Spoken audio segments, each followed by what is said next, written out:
Welcome back, y'all. It's day 2 of the inaugural joint CannaJustice Conference. We hope that you enjoyed yesterday's session featuring the incomparable Andrea Ritchie. Wasn't it good to get grounded in this broad picture of what is taking place on a national level all the way down to a state level? If you're like me, you walked away with a number of takeaways that helped me to better understand just what we are up against. But I also know that I need these next 2 days so I can go just a little bit deeper into some of these areas. And if you missed it, don't fret.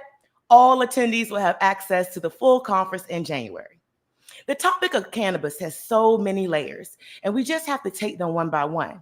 There's a layer of capitalism, race, anti-Blackness, youth, our criminal legal system. We are all on this call because we are committed to confronting these layers. Okay, you know the drill. Go ahead and get your notebooks and your pens out. Today's theme is repeal and repair. Don't know what that means? Don't even worry about it because we're about to cover it. All right, let's get into some facts, y'all. Did you know that in 2019, there were 1,924 drug possessions, arrests for youth, and over half of those arrests were people between the ages of 18 and 25?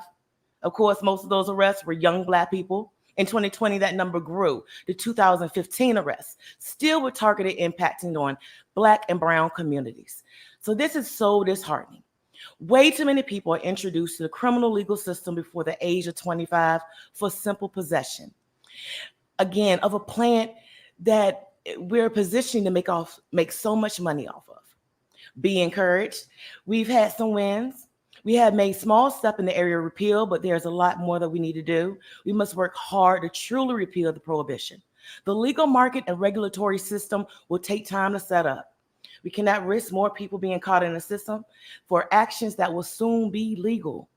And as we're advocating for full repeal of prohibition, we cannot forget that we also have to repair the harm done by marijuana prohibition. The criminalization of marijuana doesn't just stop at arrest or incarceration. This anti-Black criminalization has long-term impacts on those who have been convicted and their families. It's difficult to find jobs, housing, other services. It becomes a lifetime of punishment for relatively minor crimes touching everyone. So what can we do? You're in the right place this evening. We're going to have an impactful session lined up for you, but before we get into it, are y'all following this powerful coalition on social media? How do you expect to keep up with the good work? So go ahead and follow the links in the chat. Make sure you're connected with this work beyond the conference. Our hope is that you stay active well past the conference. And for those that are not currently active, well, now you have plenty of options of where you can plug in. This is a great way to stay engaged with the efforts truly to legalize it right. Here is what we have on tap for you today. During your first hour, we will have the Protecting Virginia's Youth in the Age of Marijuana Legalization and Cannabis on Campus session. Our second hour, starting at 6:15 p.m. Eastern, will be filled with 2 sessions, Parental Rights and the War on Drugs, as well as Pretextual Stops, Success, and More Work to Do.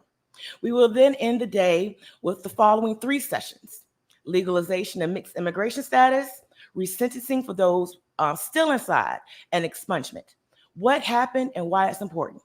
So please be sure to refer to your session access documents in your email for links to each of these rooms.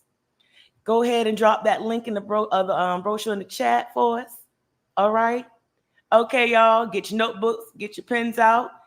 I will see you later this evening. So please come back because I want to say bye-bye. All right.